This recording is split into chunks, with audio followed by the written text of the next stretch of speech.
Today we're here to celebrate the groundbreaking of our Workforce Education Center. And Sunday actually marks my 24th year here at Jefferson State. I've been president for the last little over 9 years. From memory, this is the first groundbreaking that we've had, I know, in over 35 years at this campus. So it's phenomenal that we're able to put this together. Because of this center that's going to come up on top of the hill here, we'll be able to expand our programming to include non-credit training to support primarily the construction industry, HVAC, electrical, and multi-craft training. I see Leah Bigby over here, our Dean of Workforce Education. She's done a fantastic job.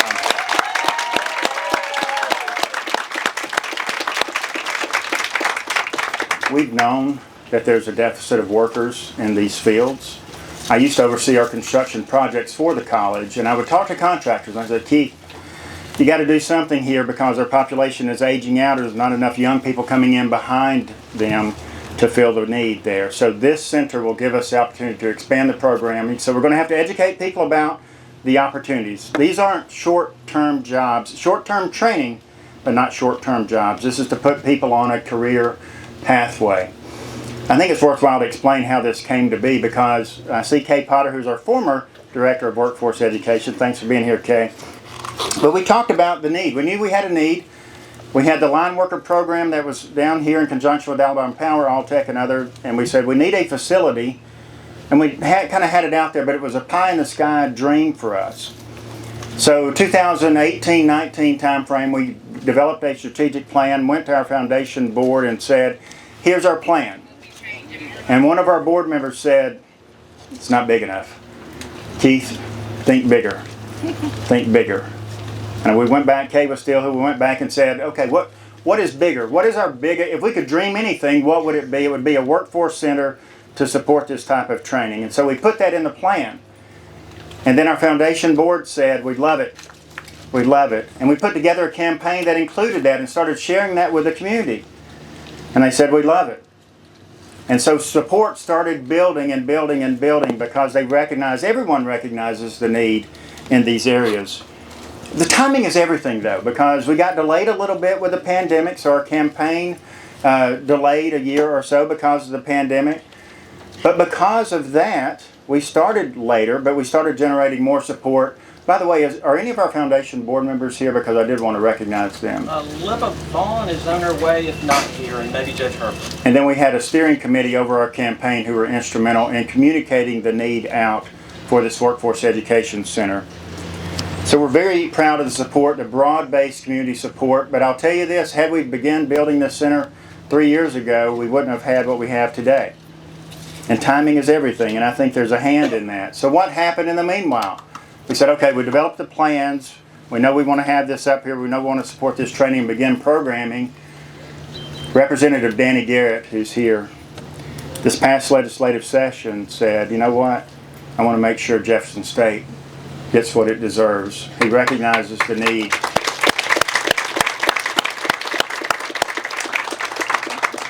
So he was able to begin and spearhead some supplemental appropriation from the state legislature that is funding this center in whole. And that's remarkable. So 2 years ago, that wouldn't have been happening. But it took all of our legislative delegation. Representative Garrett may have spearheaded it, but everyone had to approve it and everyone had to recognize the need. You'll hear from Senator Linda Coleman momentarily, who supports this area, recognizes the need for education and training and recognizes the impact that Jefferson State can have on this. Our Chancellor Jimmy Baker couldn't be here today, but Barry May, who is Executive Director of Workforce for the Alabama Community College system, we'll hear from here momentarily as well. But what is remarkable, though, is the pieces that had to come together. What was a pie-in-the-sky dream in 2018 will become a reality in August of 24. I can't wait to have a ribbon cutting. I mentioned earlier, the only thing that's disappointing to me is this is a groundbreaking and not a ribbon cutting. Because I want to see the students in this center. I want to see the end result. I want to hear about the jobs that they're going to have as a result of this. This is going to support our students and our community, local business and industry, and their workforce needs like no other. So again, we're excited. Thank you again for being here. And now we'll hear from Barry May with the Chancellor's office. Barry?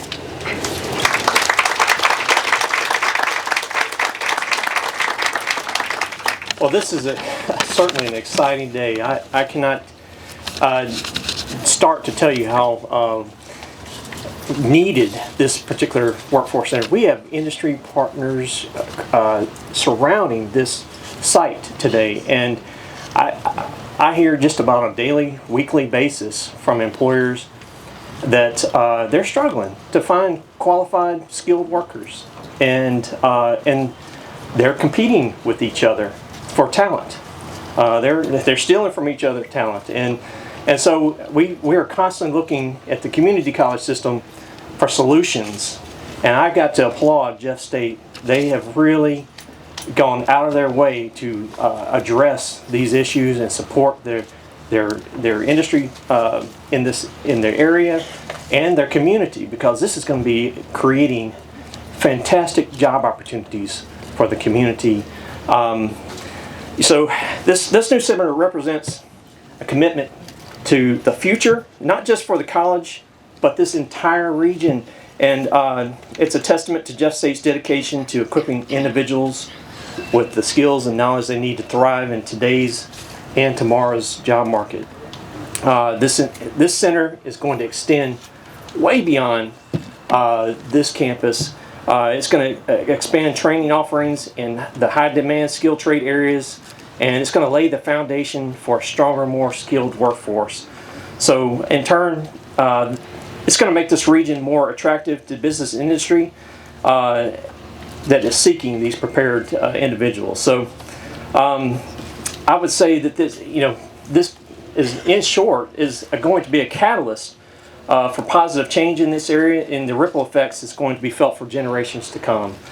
On behalf of Chancellor Baker and the Alabama Community College System, I just want to thank President Brown and his leadership team for their vision and dedication to this project. And I also want to just express a sincere gratitude to Chairman Dan Garrett. Thank you so much for your support on this. Without you, would not happen. Senator Coleman, thank you also so much for your support. We also have a tremendous amount of community support that without your support this would not also happen. So thank you all for that. And our Board of Trustees, Ron Houston, you're here today. Thank you so much for, I know you've been behind this in your support as well. So thank you everyone. I look forward to seeing students in this class. I can't wait for that, to see that. Thank you.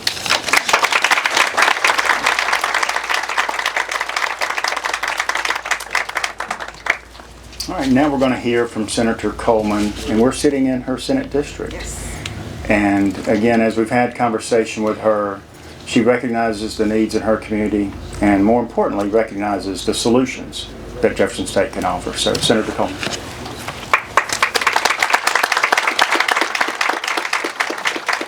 Good morning. Good morning. You all are a beautiful group. First of all, I want to thank Jeff State for all that you do and the contributions that you make to this community. President Brown and Director Barry May, it really is an honor. This is a jewel in Senate District 20.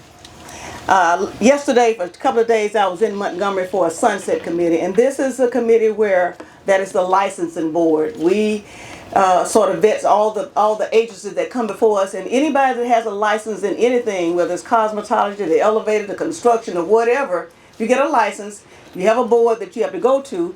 And so who are they? They have to come to us, and we have to ensure that they are doing their job. One of the boards that came before me reminded me of Jeff State and what this event was all about. It was the general contractors, and they talked about the need that we have in this particular industry in workforce development. Not just them, we have people in CPAs and others. There is a shortage of what they talked about, of the skills of what Jeff State is doing. I often told my students when I was teaching that if I had the opportunity to do it all again, I would go to two-year college. I would go to two-year college because a lot of those people have come out of two-year colleges. They went on to start their own business. They went into apprenticeship, and a lot of them started their own businesses. They are the businesses of today. They are the ones that's hiring, and we have a shortage of that. So thank God for Jeff State. I want to thank also the trustees, the faculty, student body, all of the support that we have, City of Birmingham, City of Irondale, everybody that's surrounding, because it is a team effort. Dr. A.G. Gaston, one of my mentors, always said, find a need and fill it. That's Jeff State.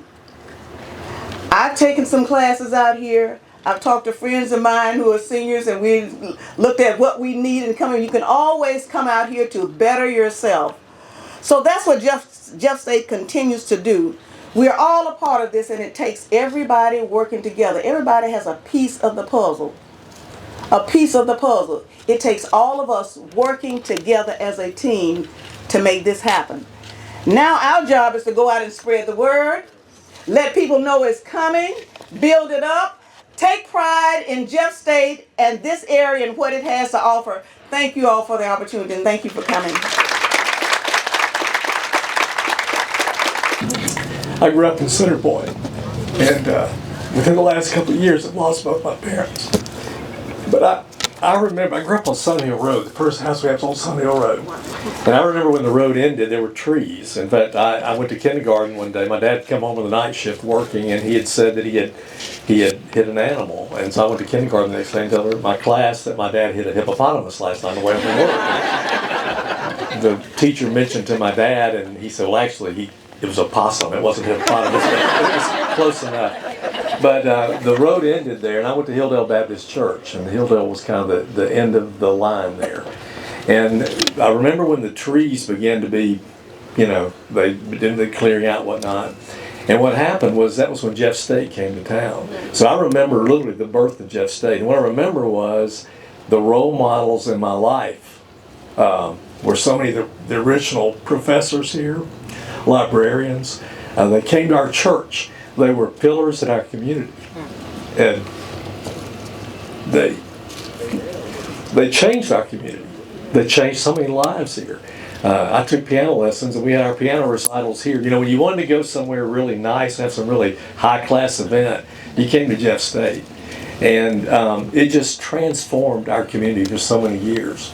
And if you fast forward many years now, 21st century, I'm serving on the Lieutenant Governor's 21st Century Workforce Council. And I'm also serving on several other workforce councils, because that's the number one issue in the state right now is workforce. I've been in high schools yesterday. I was in Clay Chalkville High School, Pennsylvania Valley High School, Trussville High Schools this morning, and Senator Coleman was exactly right. Used to, when I came along, get a 4-year degree as a requirement. That's not the requirement now. It's a different world. And the 21st century workforce needs to get these students who are out of high school, many who don't know what to do, they don't know where their careers are. Some of those careers aren't even created yet, don't even know those jobs aren't there yet. But places like Jeff State are going to change lives. And rarely do you get to see, from my perspective, I saw Jeff State be a catalyst for change in one generation. I see this being just really a catalyst for change for so many people in these communities, in these districts. The district is very dear to my heart. And I am so excited about what the community college system is doing for our state. And happy to support it. I appreciate Senator Orr's support in the Senate, Senator Coleman, because this I think everybody realizes to get to the workforce and address these needs, we need facilities just like this. So, Dr. Brown, thank you so much. And again, it's just, I can't tell you what an honor it is to be part of it.